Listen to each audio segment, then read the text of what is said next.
చిత్ర పరిశ్రమ తీవ్ర సంక్షోభంలో ఉందని, ఇలానే కొనసాగితే దీని మనుగడ ప్రశ్నార్థకం అవుతుందంటూ మాలీవుడ్కు చెందిన పలు శాఖలు ఆందోళనకు సిద్ధమవుతున్నాయి.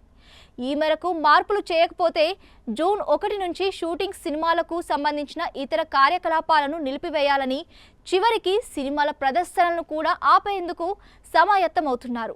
కేరళ సినీ నిర్మాతల మండలి, డిస్ట్రిబ్యూటర్స్ అసోసియేషన్, కేరళ చలనచిత్ర కార్మికుల సమాఖ్య, కేరళ సినిమా ఎగ్జిబిటర్ల సంఘం కలిపి ఈ నిర్ణయం తీసుకుంటున్నట్లుగా తెలుస్తోంది. ఆ మేరకు మలయాళ అగ్ర నిర్మాత, కథానాయక కీర్తి సురేష్ తండ్రి సురేష్ కుమార్ ఈ విషయాన్ని ప్రకటించారు.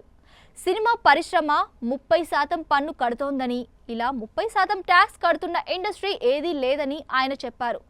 ఈ 30%లో జీఎస్టీ కాకుండా అదనంగా వినోదపు పన్ను కూడా ఉందని, ప్రభుత్వం జోక్యం చేసుకొని దీన్ని రద్దు చేయాలని ఆయన డిమాండ్ చేశారు.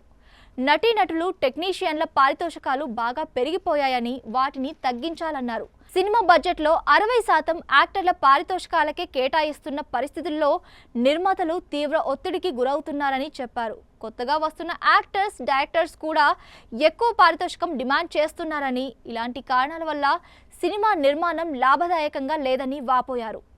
50 రోజుల్లోనే పూర్తి చేయడానికి వీలున్న సినిమాలను కూడా 150 రోజులు చేస్తున్నారని, దీనివల్ల నిర్మాణ వ్యయం భారీగా పెరిగిపోతుందన్నారు. బాక్సాఫీస్ ఫెయిల్యూర్స్ సినిమా పరిశ్రమని ఆర్థిక ఇబ్బందుల్లోకి నెట్టివేస్తున్నాయని చెబుతూ 2024లో విడుదలైన 176 సినిమాలు తీవ్ర నష్టాన్ని మిగిల్చాయని చెప్పారు. ఈ ఏడాది జనవరిలోనే 101 కోట్లు నష్టం వాటిల్లిందని, ఈ నష్టం సినిమా కోసం తెర వెనుక పనిచేస్తున్న నిపుణుల ఉపాధిపై ప్రభావం చూపుతోందని గుర్తు చేశారు. వీటన్నింటిపై త్వరలో ముఖ్యమంత్రిని కలవనున్నట్టు తెలిసింది. నటీనటుల పారితోషికం తగ్గింపు, తక్కువ రోజుల్లో సినిమా పూర్తి చేయడం వంటి విషయాల్లో సరైన పరిష్కారం లభించకపోతే జూన్ 1 నుంచి షూటింగ్, సినిమాకి సంబంధించిన ఇతర కార్యకలాపాలు నిలిపివేయడం ఖాయమని బలమైన నిర్ణయం తీసుకున్నట్లు తెలుస్తోంది.